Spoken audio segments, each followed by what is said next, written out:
Yeah, hi everyone. So I've shared two things in the chat window.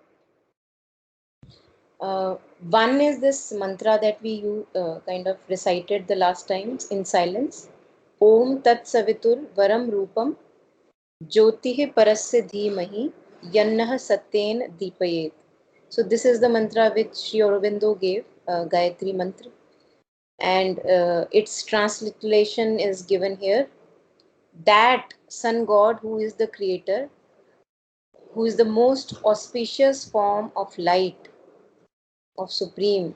Let us meditate on that so that the truth shall illumine us. And there's another mantra by again Sri Aurobindo, which is if we want to focus on the mother, for example, to kind of a parallel consciousness remaining on the mother. And for people whom mantras are important, some can do with the image of the mother, but I think this is a beautiful little mantra. Om Anandamayi Chaitanyamayi Satyamayi Parme. So this is the mantra for invoking the mother.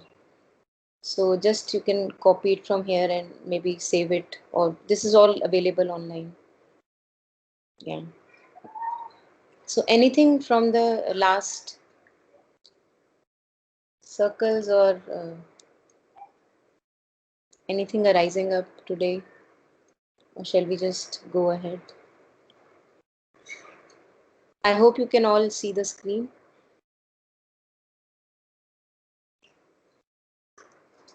Okay, great.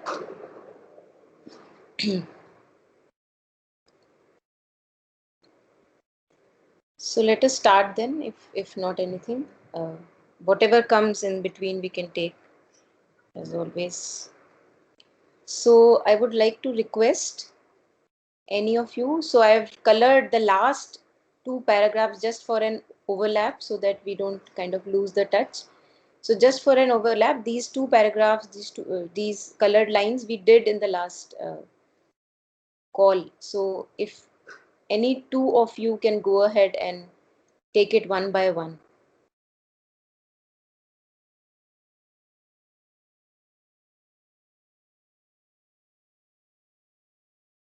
I will go, Monica. Ji, Radhana. The message ceased and waned the messenger. The single call, the unaccompanied power, drew back into some far off secret world, the hue and the marvel of the supernal being. She looked no more on our mortality. Yeah, thank you.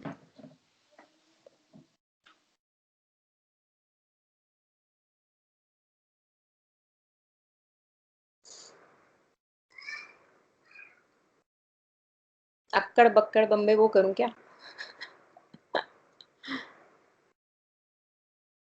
Take Uh, another 5 lines. the excess of beauty natural to God-kind could not uphold its claim on time-worn eyes. Too mystic, real for space tenany. Her Tenancy. Tennessee. Tenancy. Her body of glory was expunged from heaven. The rarity and wonder lived no more. Yeah, thank you. So this is regarding the dawn goddess now, because she has to leave. It's time for her to leave. The beauty of the dawn goddess, the marvelous hues. Now it's time for them to go back to the heaven from which they came, because human beings, or in general the earth, is not yet completely ready to manifest that beauty in the mortal existence. So it gives the message, it repeats the message every day. The message is repeated, and then it wanes back again. The message ceased and waned the messenger. The messenger went away, the dawn goddess. It's regarding the dawn, so don't think that sunrise is going to happen after some time, but the dawn, the beauty of the dawn is not comparable to the sunrise. So sunrise is something different. When the sun has arisen, the brightness is there in the sky, And this is just referring to from how from the darkness the light was coming, the marvelous hues were coming. The single call, the uncompanioned power, one who has no dusra, advait, uncompanioned power, one who is only is actually, one who only is, the uncompanioned power, drew back into some far off secret world the hue and marvel of the supernal beam. She looked no more on our mortality. So earlier we read a few lines where it was as if, the dawn goddess is leaning over the earth's forehead, the tension of the earth on the forehead, as if it's like blessing uh, for all the pain to cease and now the divine light to manifest. As if it's looking somewhere from the divine heights. Somebody is looking at the mortal existence as if blessing it, so that she looked no more on our mortality. The excess of beauty, which is natural to God kind, gods are beautiful, usually how they are depicted. There is a beauty, there is a certain aesthetics about the gods. Excess of beauty, natural, which is very natural to God kind, could not uphold its claim on time born eyes. We on earth, we are tied up in time. We are born, we have to die, then we have to take birth again. We are tied up in time. We don't realize there is anything possible apart from this time. So this time born eyes could not uphold. It was too much of a beauty. Look at how sunrise and sunsets usually are, too much of a beauty. One can beautifully capture it. No wonder how much we may try, even in kind of, even through poems and pictures. Some part of it always remains unaddressed. So it was too beautiful, all that dawn goddess coming and blessing the earth. It was too beautiful. The earth is not yet ready for the beauty. And it also parallelly refers to our own phases when beauty touches us, when light and love, the divine truth and light, when it touches us. But then we are so kind of pulled down back in our routines that we say, okay, दिन में 1 घंटा तो इसका बहुत है, but 10 घंटे नहीं दे सकती इस चीज को. Too much, too much. So one has to become ready for the too much of divine grace, which at the moment the earth is not ready. So it comes, shows it, and then wanes away. Too mystic real for space tenancy. It means, like a tenant. A tenant rents a house, right? So it was too mystic. That beauty was too mystical to be real, to be living as a tenant in the space where earth lives. Her body of glory was expunged from the heaven. So heaven, earlier we read that as if the sky is a page on which this cryptic language is being written. Now this body of glory through which she was trying to translate as if a divine manifesto, that was now expunged from the sky, cleaned off.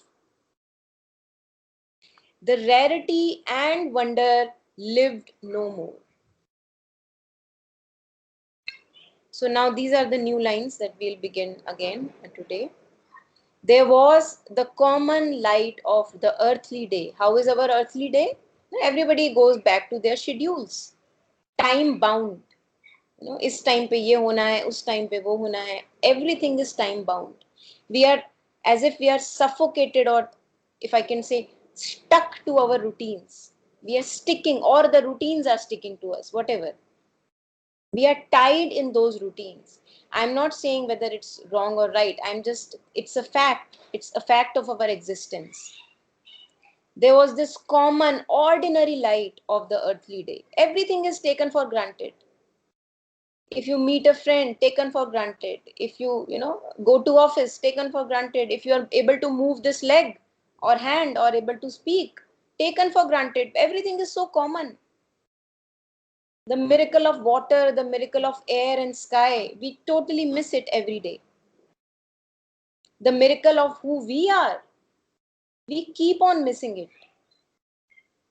So this is what is the common light of the earthly day. Now this earthly day has almost no time for the divine. And that is why the divine comes from time to time, shows its light, shows its marvel and wonder, and then it wanes away, waiting for it, for the earthly existence to be ready. Then it will come again, appear again. There was the common light of the earthly day. I'll just read three first lines and then, yeah, these three. Affranchised from the respite of fatigue, once more the rumor of the speed of life pursued the cycles of her blinded quest. Now, this common light of earthly day, it had a little break. It had a little respite when everybody was sleeping. There was respite. We were kind of saved from the routines. There was rest from that fatigue. But the moment the earthly day begins, as if I am thrown away, affranchised from the respite. Now there is no respite. Everything has to be done. Whether I like it, not like it, doesn't matter. All has to be done. All the routines have to be followed. There is no respite from the fatigue now. Once more, the rumor of the speed of life. All of us can relate with this. This rumor of the speed of life, that life has to just go on and you cannot pause. Rumor comes from, means the noise, the clamor of the speed of life. The movement of all the daily routines. Going to the office, earning money, coming back, whatever, all the schedules. Once more, the rumor of the speed of life pursued the cycles of her blinded quest. We had earlier, I think, read few lines where the mind is now fallen blind. The divine mind, even in the beginning, the author's note, the divine mind is fallen blind. It's a divine mind. The potential is huge. But it has fallen blind. It's in ignorance. What is the ignorance? I have forgotten my origin. Owing to being stuck in a limited image, limited identities, which we call as ego together, we have gotten stuck into that image which separates us from our divinity.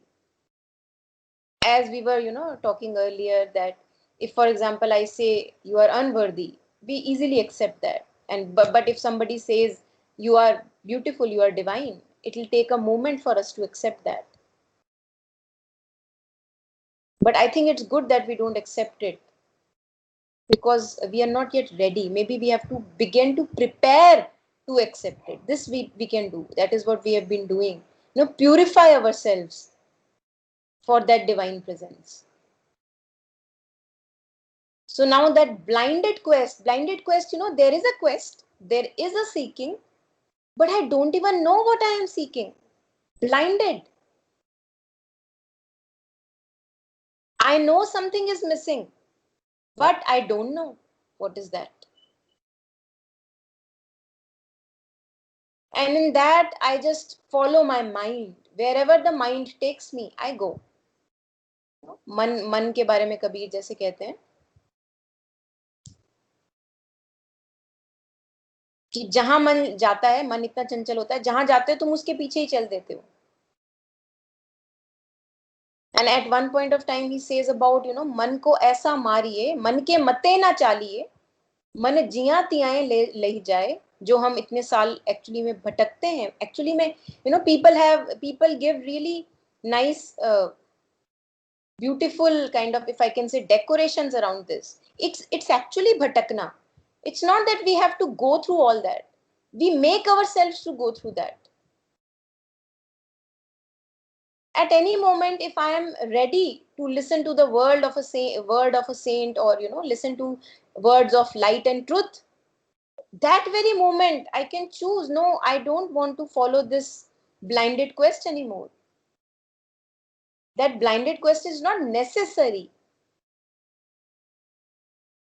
We have all the free will in the world.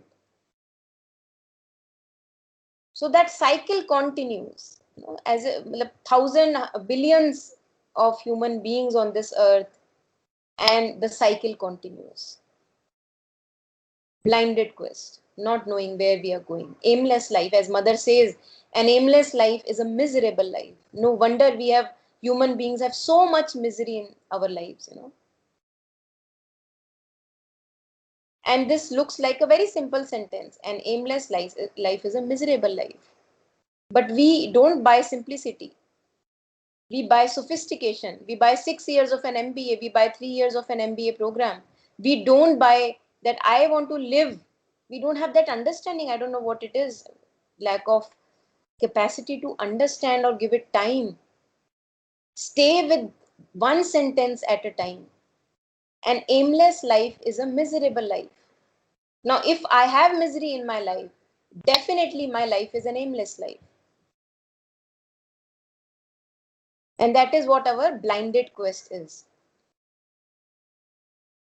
And cycles, चक्की PC जा रही है, जो कबीर कहते हैं again, चलती चाकी देख के दिया कबीरा रोए, दो पाटन के बीच में साबत बचा ना कोई. दो पाटन कैसे? दो टुकड़े हो गए ना हमारे, एक ईगो हो गया, एक डिवाइन हो गया. उसके बीच में हम पिसे जा रहे हैं, पिसे डुअलिटी के चक्कर में, good bad, light and darkness, उसके अंदर फंसे हुए हैं.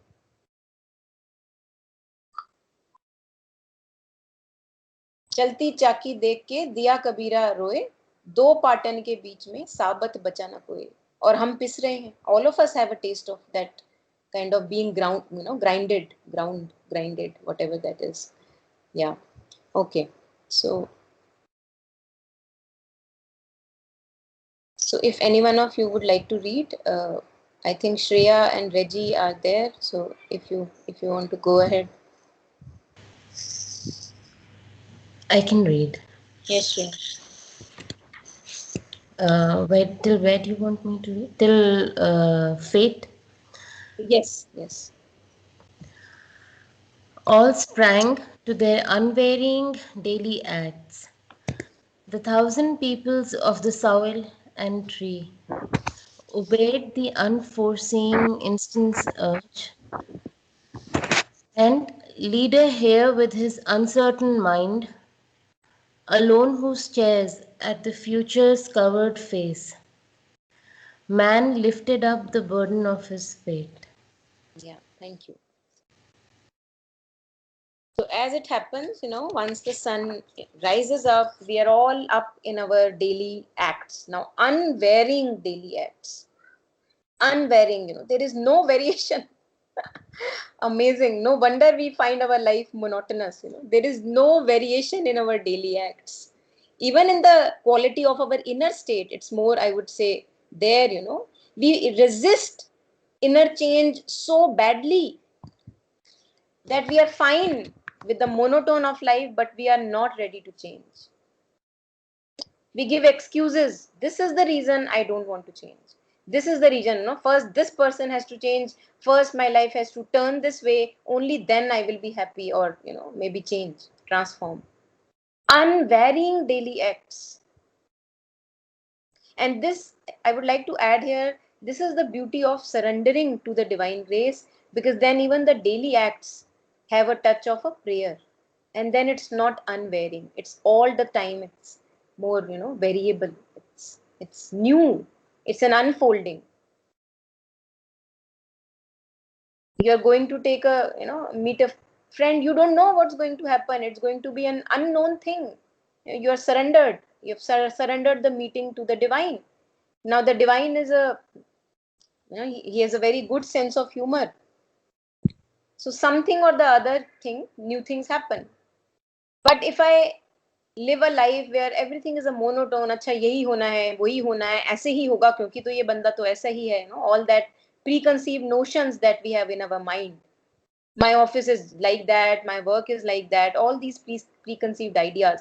That is what it makes it unvarying. As if we know about all that. And that is how it appears to us. Whatever I think, that is how the world appears to me. So if I think that the life is boring, life becomes boring for me. The 1,000 peoples of soil and tree. Now this is also referring to the nature. In nature, animals, insects, birds, all the reptiles, everything. 1,000 peoples of soil and tree obeyed the unforeseen instant's urge. Now an animal is instinctive. If an instinct comes, it acts according to the instinct. It does not have a guilt associated with that instinct.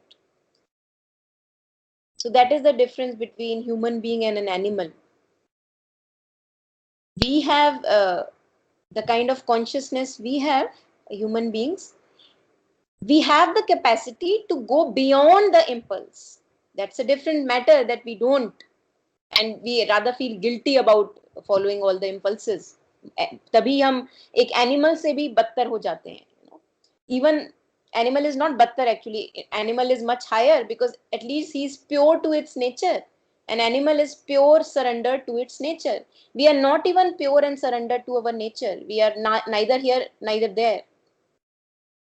So instinct भी follow करेंगे, साथ में guilt भी लेते रहेंगे. 1,000 peoples of soil and tree which nourishes us, right? Soil nourishes us, tree gives us all the things that we have to eat and everything.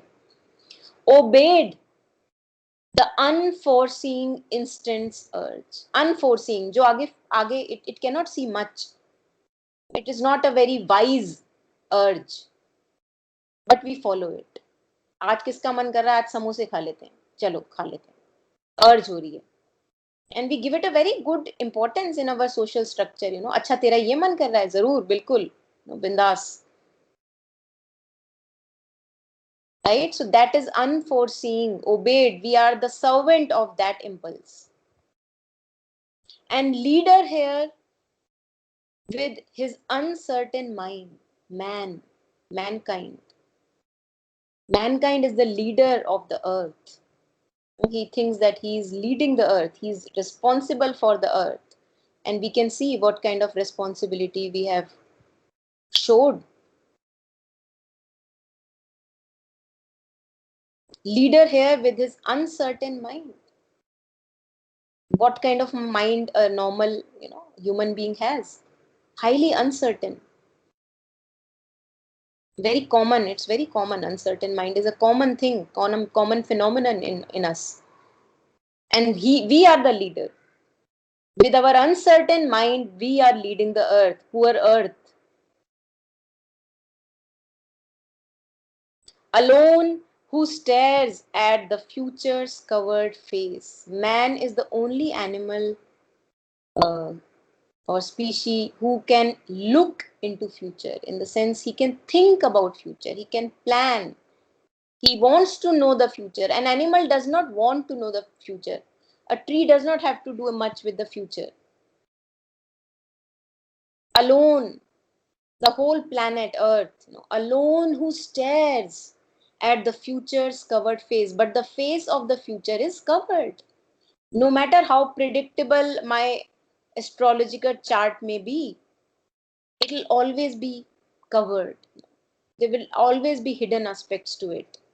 So although there is urge in me to look into future, but I just keep staring at its covered face. I can never know what exactly is my future. But there is a wanting to know. There is an urge to know. Man lifted up the burden of his fate. This is how we go about, We lift up this burden. What am I to be in future? all the past, all the destinies written here and there. And this is how I lift this burden every day and go about in my daily acts as the sun rises, carrying all the burden on my own shoulders. This is about the description of a common earthly life, common earthly day. And then, usually what happens, man, so as we have discussed earlier, just stating it again, there are two kind of things that Sri Aurobindo and Mother have shared. One is desire soul, which usually propels us, and one is the true soul, which is the psychic being. Desire soul is nothing but just like the ego, a mix of desires, ambitions, expectations, demands. Some coming from the past, some from the childhood, some from here and there. We don't even know where. That is my desire soul. We live mostly according to the desire soul. Blinded quest, confused. And that is why the importance of getting in touch with the true soul, because the true soul has a clarity. Psychic being has a clarity. It is surrendered to the divine grace. It's not that it knows exactly what exactly is going to happen in the future. Not like that. Maybe those are siddhis may come or may not. Not like that. It is just so surrendered in each and every act that then it loses the any kind of an inclination to look into the future that much. In the sense, if it aspires, in that sense, it looks into the future. But it is always in accordance to the divine truth. That is the quality.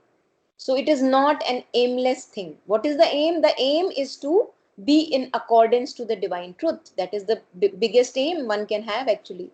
Or maybe there are other bigger as well, but it's a high enough aim to be in accordance to my inner truth, to the divine presence within. And if I set that as an aim in my life, each moment can be touched by the beauty of that aim,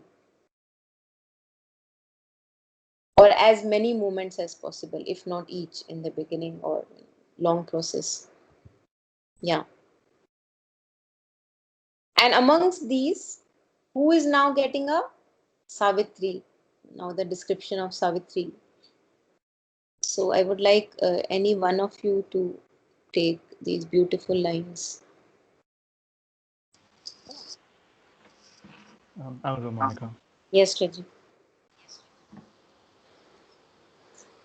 And Savitri too awoke among these tribes that hastened to join the brilliant summoner's chant, and lured by the beauty of the apparent ways, acclaimed their portion of ephemeral joy.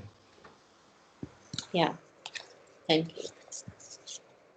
So now, as these tribes, the 1,000 people of soil and tree, as they are getting up, all the animals, the birds, the insects, the whole animal kingdom, human beings, plants, worms, all the creatures not even visible to usual naked eye.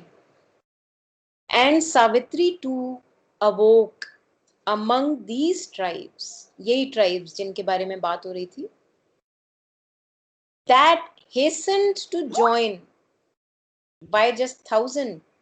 I think it just refers to a fullness, kind of, a lot.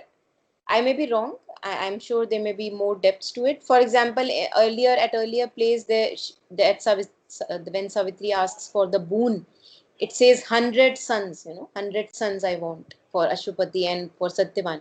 It's nothing but an indication of a fullness. Yeah. So that 100 was an indication of a fullness, that kuch kam na rahe, fullness. So 1,000, I'm sure there can be more depths to it. But what I understand at this moment is just referring to a lot, thousands, many. Billions भी बोल सकते थे, but I'm sure Sri Aurobindo had something in mind why he exactly said 1,000. So one can actually research this ahead. Yeah. So, yeah, that hastened to join the brilliant summoners chant. So, brilliant summoners is referring to the sun. Sun is called the brilliant summoner, one who summons, one who calls, who comes forward to call you for this adventure of life. So, as the nature was responding to the call of the sun, the chant, the chant of the sun, the whole nature was responding. Human being did not respond very well, but the nature was responding. That hastened to join the brilliant summoner's chant, and lured by the beauty of apparent ways, acclaimed their portion of ephemeral joy. So जितना मिल रहा है कम से कम उतना तो ले लें. Acclaimed their portion of ephemeral joy. How a bird becomes joyous in the morning and sings. That's her portion of ephemeral joy. And she's, as if acclaimed is coming from, shows approval too. So when the brilliant summoner is chanting, calling, the nature is showing approval. Yes, yes, I'm in, that kind of an approval. Acclaimed, approved of their portion of ephemeral joy. Yes, yes, I want that joy, my portion of ephemeral joy. But ephemeral means passing joy. It's a passing phase. The joy soon usually kind of, wanes away. Yeah. So there is a dawn chorus that is happening in the morning, where, all the nature has now joined, and the nature is able to show approval, a kind of a vocal expression that yes, we are in, yes, I am in. Yeah. Yes, it's a beautiful day, approving that. Yes, how beautiful, what a dawn, So the whole nature is joining. Yeah. So that's until this ephemeral joy. But this joy is a passing joy. It's not a joy which can be contained forever. So let's see ahead, it will be revealed slowly. Akin to the eternity whence she came, no part she took in this small happiness. Now, this is about Savitri. Savitri is coming from eternity. She has her origin in the divine, and she has quite a strong connection still with the divine essence, from where she has arrived. So Savitri is very different. She is different. She has nothing much to do with catching this portion of ephemeral joy. She is here for a mission. No part she took in this small happiness. So this little singing delight, in the morning, this did not mean much to Savitri, as if she was numb to that. She was absorbed in the divine essence and the divine mission that she was here for, to bring humanity out of the misery. So her focus is there. No part she took in this small happiness, because happiness is for my own self, and Savitri is not here for her own self. Savitri is here for the mankind. She is not here to acclaim a portion of her own joy. A mighty stranger in the human field. Now, this is referring to the embodied guest, the divine soul present in the body of Savitri, embodied guest, capital G. Within made no response. The soul is here for a mission, and it does not get indulged into these passing joys. It has nothing to do with that. A mighty stranger in the human field, because human field is what, what it is. It's just running after one desire, and then the other, then the other, then the other, all for my own self. So that's why Savitri is a stranger. Savitri's soul feels a stranger in this human field. As human beings, I have been running back to back after my desires and mind, uncertain mind. But Savitri, owing to her kind of uniqueness, she feels like a stranger, mighty stranger. The embodied guest is a mighty stranger. And that embodied guest did not make any response towards that joyful waking up or the dawn, no response, because of the mission that she had to accomplish. Yeah. So next, any one of you can go ahead and take these lines.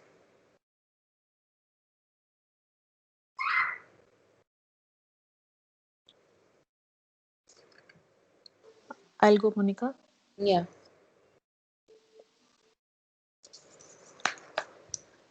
The call that wakes the leap of human mind, its checkered, eager motion of pursuit, its fluttering, hued illusion of desire, visited her heart like a sweet alien note. Yeah. Thank you. The call that wakes the leap of human mind. The call from my own desires, my ambitions, my earthly ambitions, due to which I feel like getting up and doing stuff. Let's go to the office, let's do work, let's volunteer, whatever, Something calls me to get up. The call that wakes the leap of human mind. Owing to that only, I'm able to progress, in the sense, go ahead in life, that I have something at least to look forward. It's checkered, eager motion. But how is the motion of this pursuit? It's checkered, as if on a chess board. How is it like black and white and black and white? All the ups and downs, dark and shade, running for pleasure and away from pain. The checkered, eager motion of pursuit. This is our human pursuit. We don't want pain. We want pleasure. We run after one pleasure, but we do get pain in the middle, and then we run after another pleasure. We don't want pain. So this is how our pursuit it is. It's checkered, it's alternating, dark shade, sorrow, happiness, like that. It's fluttering, hued illusion of desire. Fluttering, just like the mind flutters. So I want, maybe for 1 year, I may be wanting this. In the second year, I want something else now. Illusion of desire, as if desire is going to give me something.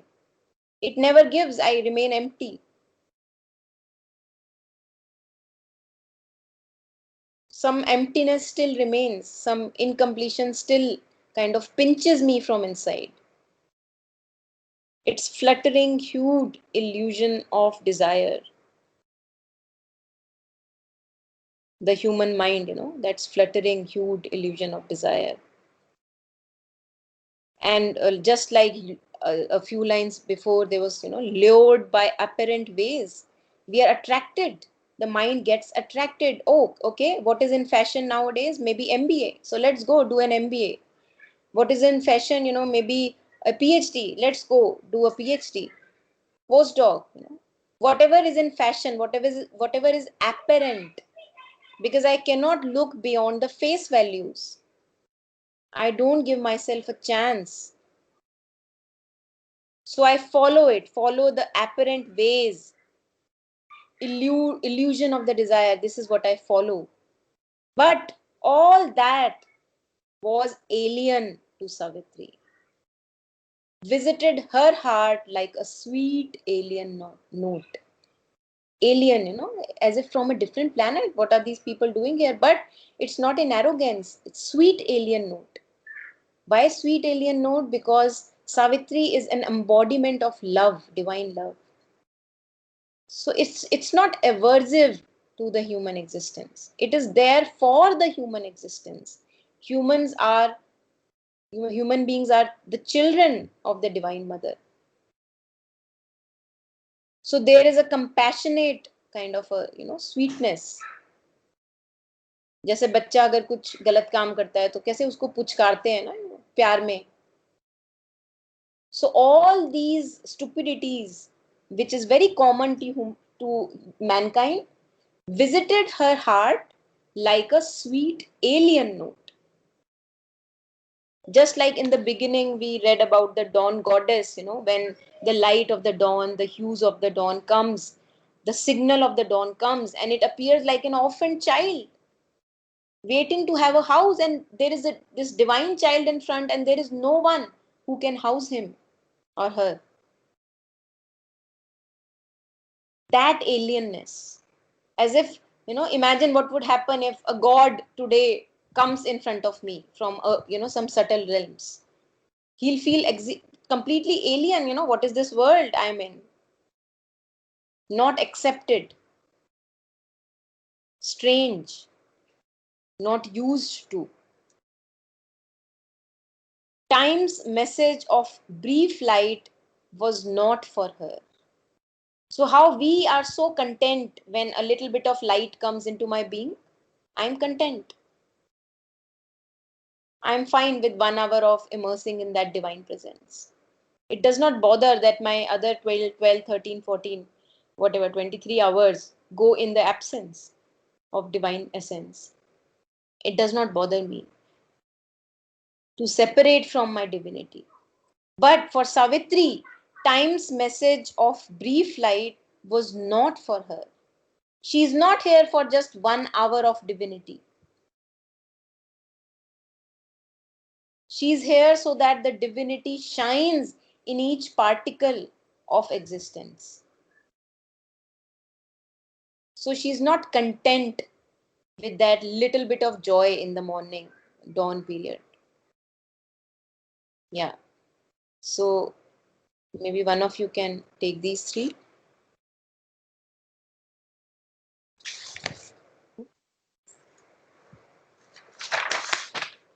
In her there was the anguish of the gods, imprisoned in a transient human mold, the deathless conquered by the death of things. Yeah. So in her is this, there is present, what is to be done? I have to do this. There is this anguish of gods. Gods are forebearers of light.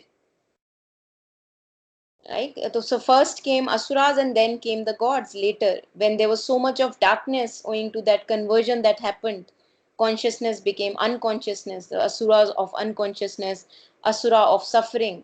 And then the gods were created in the next creation to bring light. So gods are indicators of the divine light. And if they have to stay in darkness, there is an anguish, because if I am full of light, why I cannot transform this very mortal dark existence? That kind of an anguish, because she is on a mission. In her there was this anguish of the gods, imprisoned in our transient human mold. So how are gods like? That, as if, imagine the limitless limited in a human mold. What suffocation! This is the suffocation, anguish, imprisoned in our transient human mold. Transient because it is fragile, it changes, breaks. The deathless, conquered by the death of things. What is deathless in me? The soul, the existence is immortal. My soul is immortal. But the way I live in anxiety and fear, there it does not seem that I am immortal. It feels that I am conquered by the death of things. And that is the anguish that Savitri is carrying. Being immortal beings, how have we fallen? How to transform this very existence of human condition? And this is also referring, just to add more points to it, this is referring to the veil of illusion, the Maya thing. Ignorance of my own nature. And that is why fear, that is why the panic, because I think I will die. I think I am this body, I will die. So jaldi se kar lo jo karna hai. Bhog kar lo. Consume as much as you can. So I have become separated from my own mission in life as a soul. This is the mind fallen blind.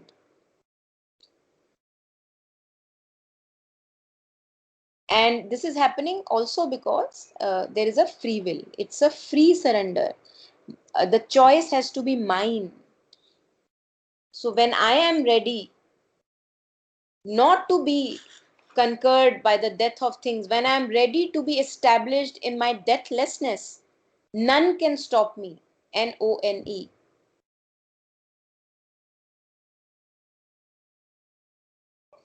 So owing to the very, so this is a kind of a, it's a quality of the existence that it is based on free will. Yes, Taru, please go ahead. Okay, that day I was reading, I don't know, it was from the Upanishads, and in that it was said that, it's like we think Prakriti is real, right? We are totally in awe of Prakriti and we are, kind of slaves of Prakriti, or yahi sach lagta hai.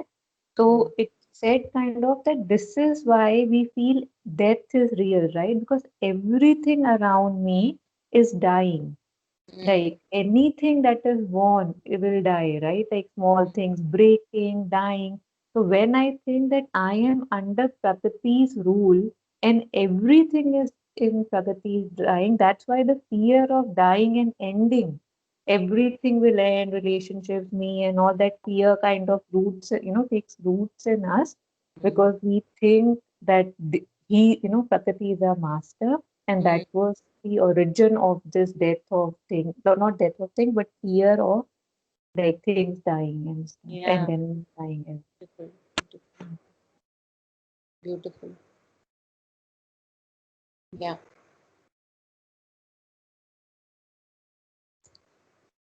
Yes. So let's take a few lines. Yeah. Any one of you?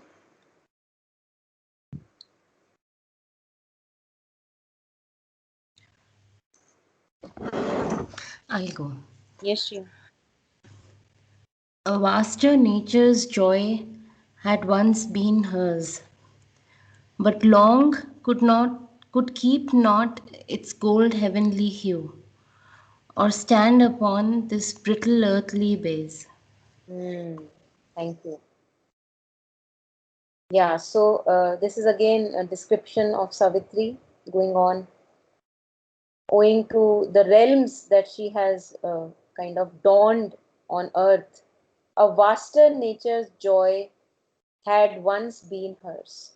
She has actually sacrificed her existence in that realm for mankind. And that is why that little joy that came in the morning, she was not interested in that. Why not interested? Because she's not here for herself. Savitri has not taken human birth for her own self, for her own contentment and satisfaction. She has taken birth for uplifting the mankind. And that is from where she is coming, a vaster nature's joy, the divine nature's joy, the bliss, the anand of the divine essence had once been hers, because she was not in human mold. She was not imprisoned in the human mold, but long could keep not its gold heavenly hue. The gold, usually gold refers to all these For example, the Gurdwara has gold on the top, the mandirs and all. We give a lot of importance to gold. So this is an indication of the heavens, the divine, the purity. But long could keep not its gold heavenly hue. That joy from which he was coming, it could not hold its kind of base in in form of an earthly base, the base that we have, the material base of human being, because it's too brittle. The divine light, again, referring to that example we were using last time in prayers and meditations, those of us who were there, just talking about it again, if I have a not fully formed matka, earthen pot with me, which is not fully kind of baked, if I pour a waterfall on it, it will break. Waterfall in the sense a mighty presence, flow, it will break. So that earthly base is not yet ready, the patrata is not yet there to continue keeping that joy. Now this is also referring to when we have beautiful experiences in meditations, but the moment after 1 hour of meditation, it's kind of fading away, that beautiful experience. I'm back in my common daily earthly life. It cannot stay. Why it cannot stay? We can think about it, we can contemplate on it. Why it cannot stay? Mind has to be made ready, emotions have to be made ready, the physical existence, my physical body has to be made ready to hold that joy that comes in meditation, for example. The lower human nature is not yet ready. I still want my ambitions to be fulfilled. I am not turned towards the divine in each and every action. I still want my expectations and demands to be fulfilled by other people or situations. So the lower nature is still turned towards everything which is external. It is not yet completely surrendered, offered itself to the divine. And that is why the running away from the joy happens. It's brittle. The golden heavenly hue, only 1 hour is enough, or maybe 30 minutes. वो भी ज़्यादा है. Too much of joy. Give me some slap. Give me some ugliness in life. I'm fine with that. This is our human existence. So too much of joy is, the earth is not yet ready. The earth is brittle. The earth nature is brittle. It has to regain solidity. It has to regain the patrata so that the divine light can stay more in the same mortal existence. Yeah. So the life here on earth is very narrow, very fragile, and it contradicts the mighty power that Savitri has now come with on earth. The bliss that Savitri is carrying, the wideness that she carries in her mind, the suppleness. And so it is not able to completely kind of, contain it. Yeah. So let's take these. Any one of you? I'll go, Monica. Yeah.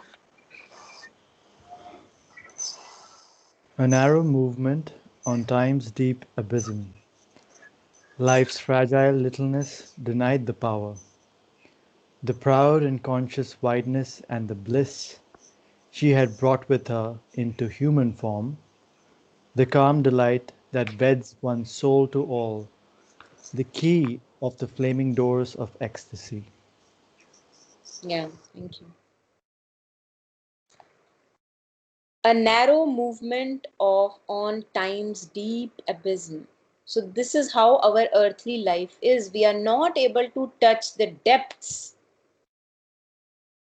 We are only living as if on the surface of life. हम कहते हैं हमें जिंदगी के बारे में बहुत पता है, right? But we don't even know that we have just been living in a very narrow area, as if we have covered only something, some part of life, on time's deep abysm, fathomless. So this earthly base, the brittle earthly base, it's only walking as if it's only traversing just a narrow space in the depths of time. It is not completely touched or even cared to touch the deep abysm of time. Life's fragile littleness denied the power that Savitri brought. We are so limited, we consider ourselves so limited. I am not worthy of this, don't give me this beauty. I am fine in my littleness. I am fine as a little ego. I don't want divinity. We all know how we shoo it away. We all know how our daily routines weigh more than divinity. हमको भगवान actually में चाहिए ही नहीं. अब ऐसी जगह सावित्री आई हैं, एक ऐसी ह्यूमन एग्जिस्टेंस में जिसमें मेरे को भगवान नहीं चाहिए. And that is, later we will go on, the curse of the avatars. What happened to the Jesus Christ? So they bring so much to the earthly plane that we are not able to approve of it. We are not able to accept it. We are so much in darkness. So it takes time. It's just that it takes times. It takes more avatars, come again and again. They sow some seed, they put some light on earth, and then something or the other changes, maybe in 100 years. In 100 years, we little bit recognize a bit of significance of who that person was and maybe what was the idea he was trying to convey to us. So only after the death of an avatar, after years of passing away, we have some light when we are ready in our own consciousness. Okay, this is maybe what he was hinting at. Yeah, so just a second. A narrow movement on time's deep abysm, life's fragile littleness denied the power, the proud and conscious wideness and the bliss she, Savitri, had brought with her into the human form. Now, this wideness and bliss, which actually relates to the divinity of the heavenly realms, this Savitri has got in her human form. It is available in her human form.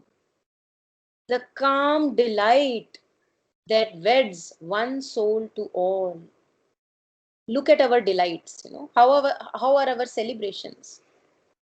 Little bit of excitement and we are nervous, we so much of nervous energy goes up and up and down in us. We don't have this taste of a calm delight, a delight but which is calm, which is full of stillness. We don't have a taste for that. We all know what kind of weddings we usually have, too much of excitement here and there and there and there. We don't know how to have really be delighted and be in calm. The calm delight that weds one soul to all, the key to the flaming doors of ecstasy.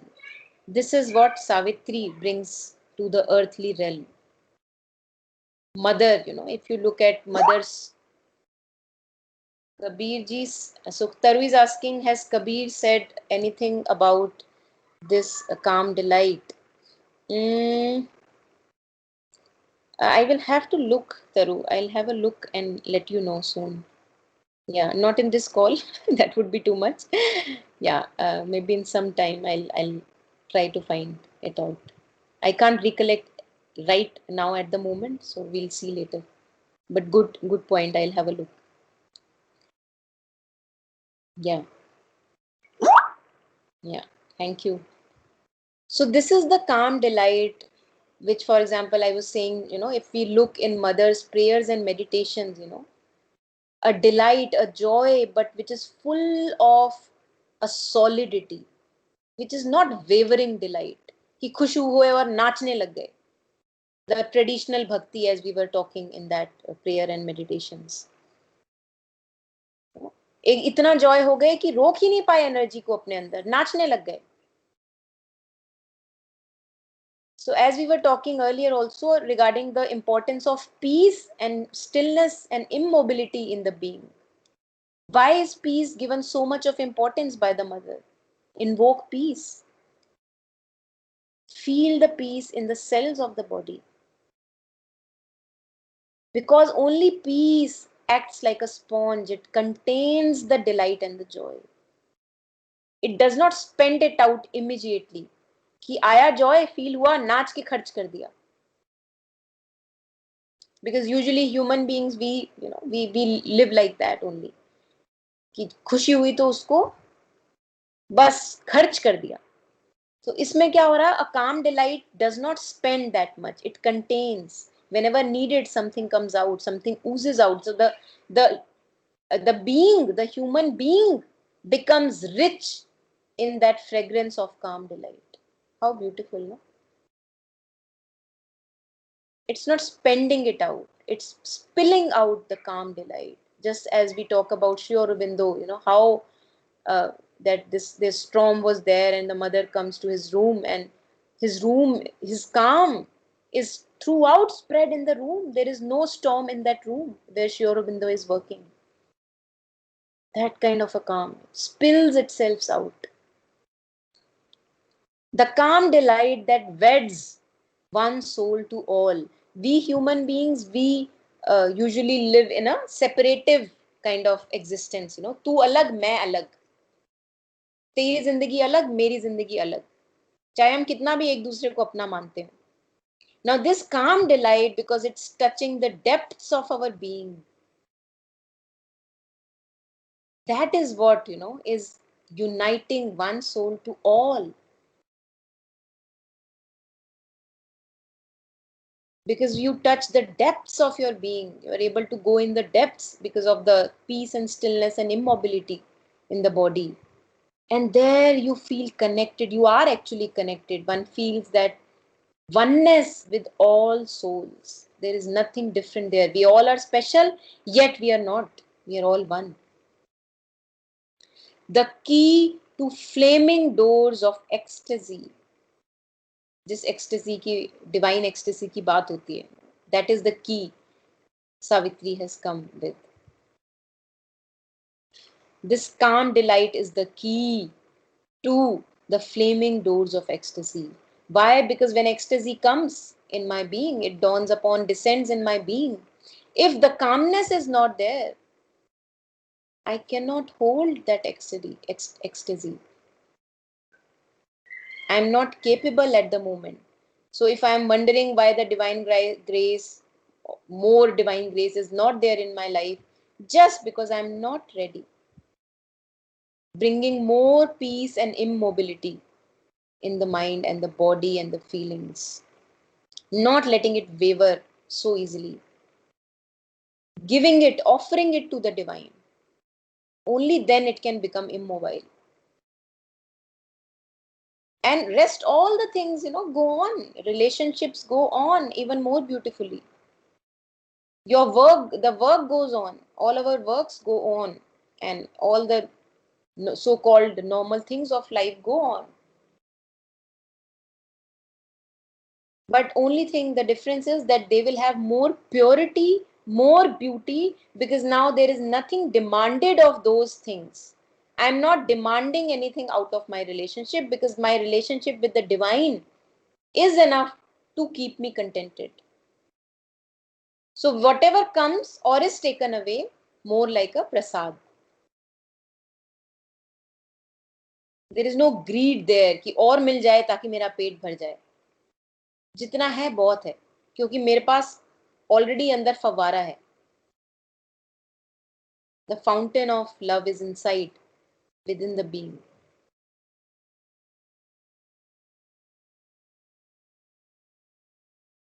Yeah. So we can do until maybe here today. or maybe more if you're ready. I'm fine. So this maybe one of you can go ahead with this if you want. Yeah, I'll go, Momita. Yes, Aradhana ji. Earth's grain that needs the sap of pleasure and tears, rejected the undying rapture's boon, offered to the daughter of infinity her passion, flower of love and doom, she gave. In vain now seemed the splendid sacrifice. Thank you. So Earth's grain. Imagine that there is a grain, a seed, earth seed. So what is the texture of the seed? जैसे कहते हैं ना कि this kapda is a little grainy in appearance. That kind of the texture. What is the texture of that grain? What is the kind of a quality, nature? It needs the sap of pleasure and tears. This is how we are. Look at our lives. We want pleasure, we want tears. We work toward tears. If we look at our actions, we will see that how sadistically we are attached to our own tears. This is how the earth's nature is at the moment. And this is also because I was studying the English of Savitri as well. So there, for example, there's this the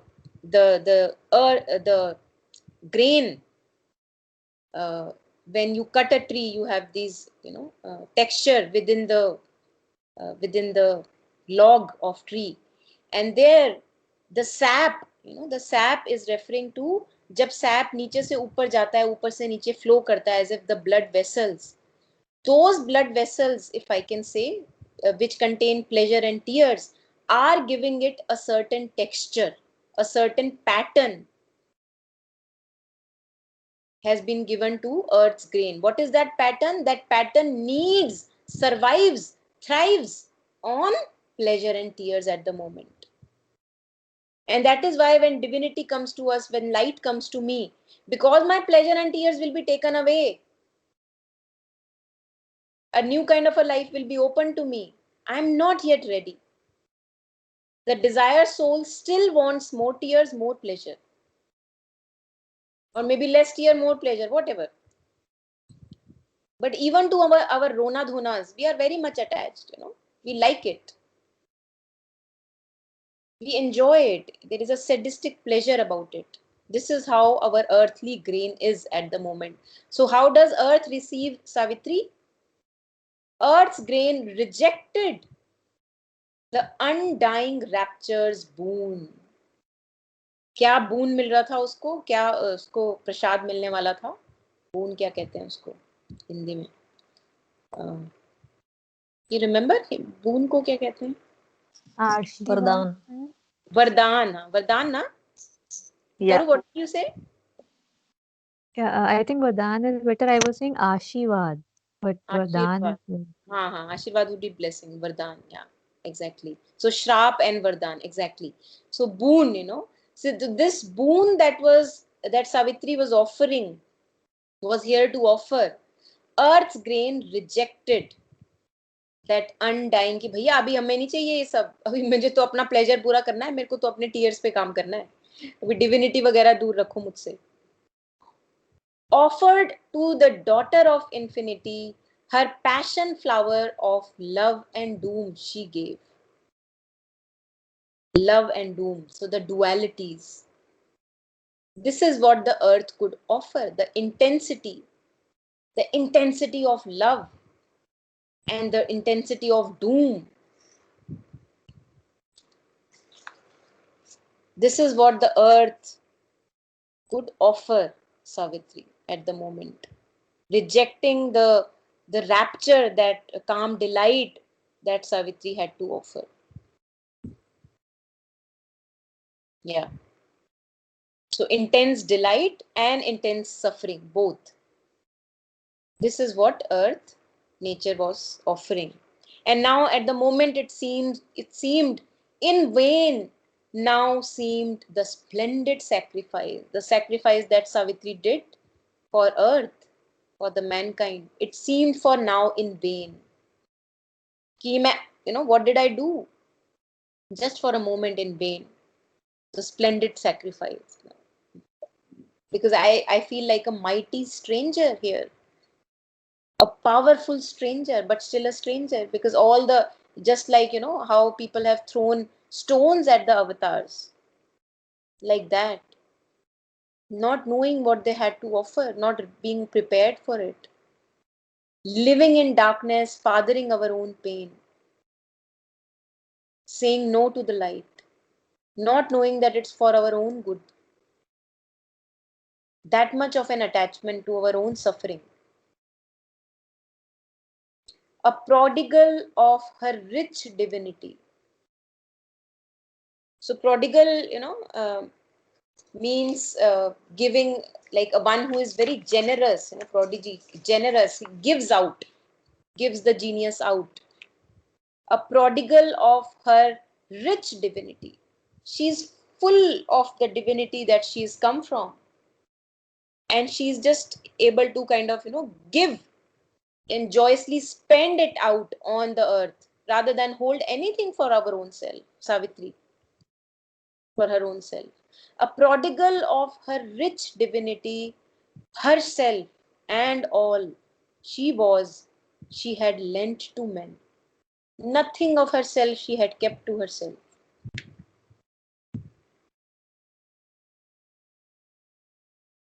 Relate with this, this to the mother also. Savitri, mother.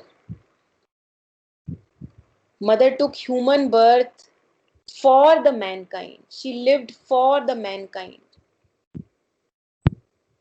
She showed us the path, how it is to be done if we are human beings imprisoned, when the soul is imprisoned, how it is to be done, how the path is to be kind of walked upon. Gave and gave and gave. To each sadhak, mother attended, like, when the ashram was there and there were people living, they would write these notes to the mother. To each comment or question, mother would respond privately.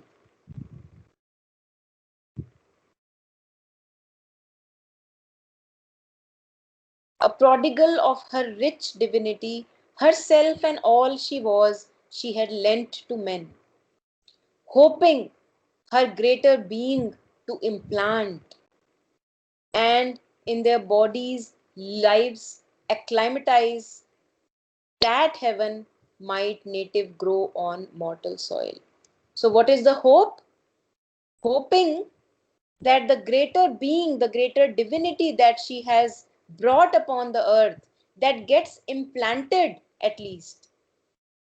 If not to fruition, that at least gets implanted, and also the human beings begin to acclimatize themselves to the heaven, how to live as divine beings who are human. At the moment, we are human beings who may have some divine connection. We don't, most of us don't even agree to that. It's okay. So, what is the hope when Savitri is there on this mission? The hope is that this should implant the greater being, the divinity, in the human mortal existence, so that our bodies, our human bodies, acclimatize themselves with the heaven, which might native grow on mortal soil. So it seems like as if I have gotten a plant from some other realm, which used to grow in that realm, fine, but in earthly mortal existence, it has no history of being grown. So what is going to happen? I'm going to implant this. I'm going to experiment with it and try in how many years will the divinity shine through the mortal existence. So then it will become a native species. यही होता है ना, जब plants बाहर से लाते हैं और कहीं जगा के, जैसे जयपुर से लाए और दिल्ली में लगा दिया. So not every time it will stay. It will maybe wilt in some time. or maybe after some time giving it proper nutrition, proper khad and manure, and taking care of it, after slowly, after years and years, it gets acclimatized. The nature of the earth gets acclimatized, so that that plant which has come from the divinity, the divine manifestation shining through the human being, that becomes a native thing, that becomes common, that becomes effortless. This is the hope.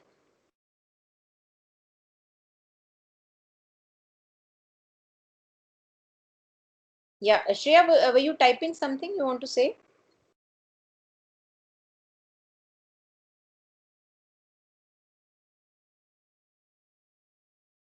Okay. No. Good one. Okay. Let's take the last few lines and then we can. Yeah.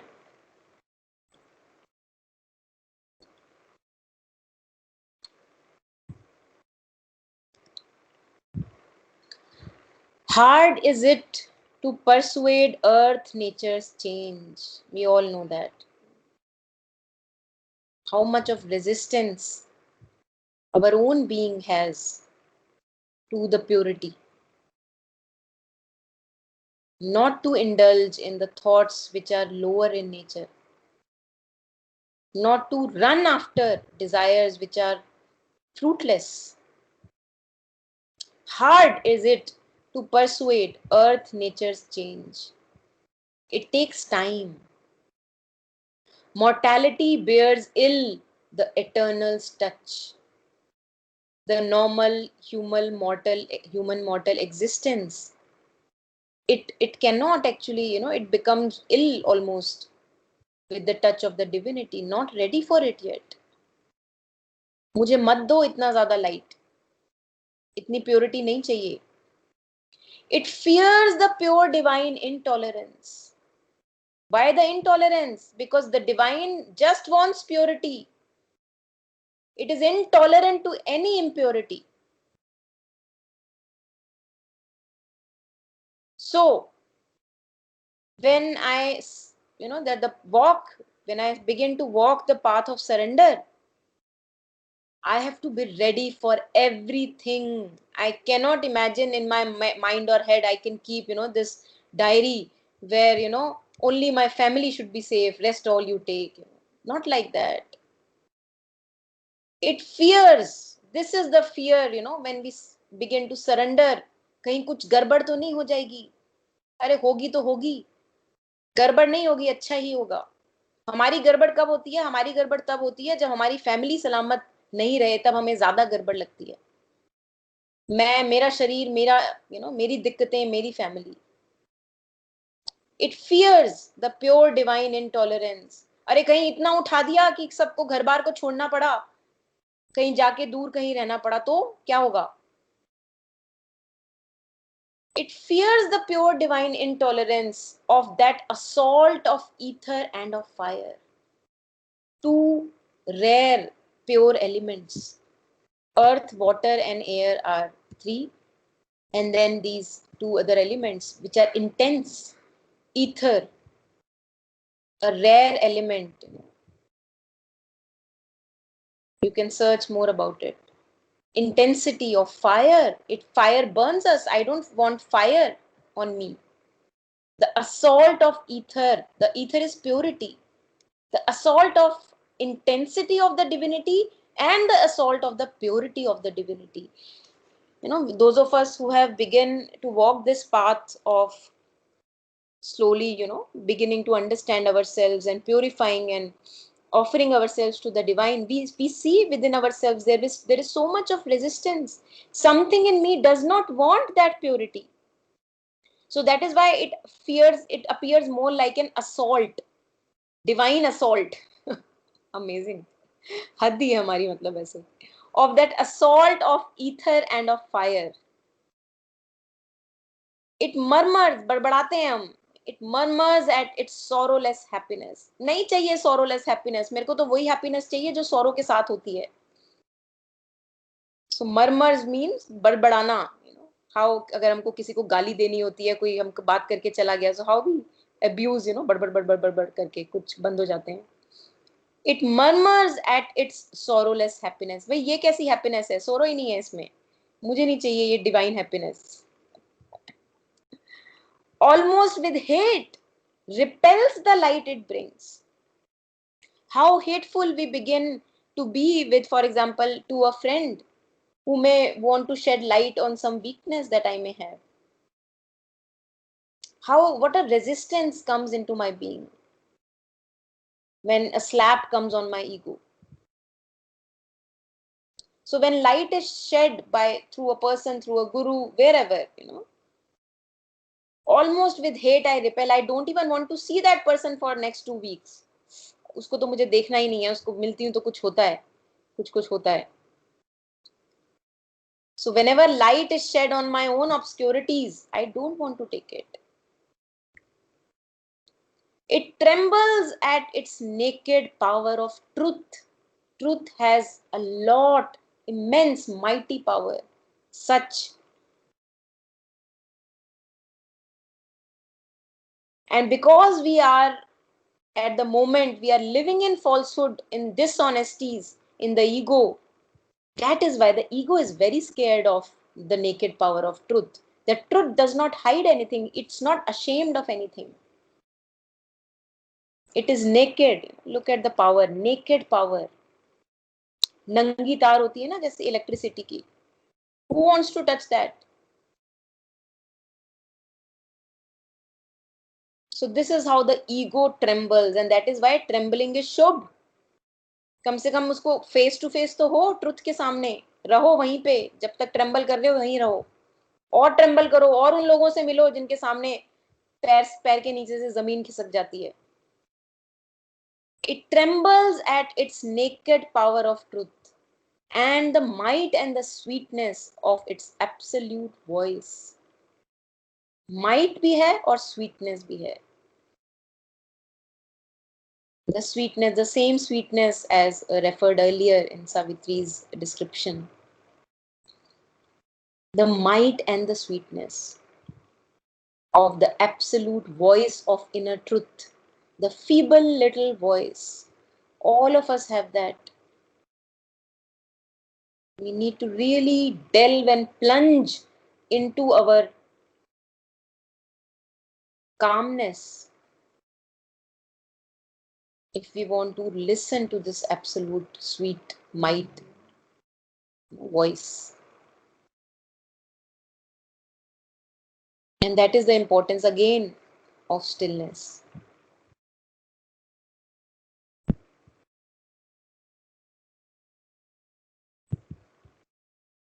Still in the body, still in the mind, still in the feelings. When I see my feelings wavering, what do? I don't go by the feelings. No. I remember the mother and invoke peace. Whatever right action is to be done will be taken up. You will be guided. We all will be guided.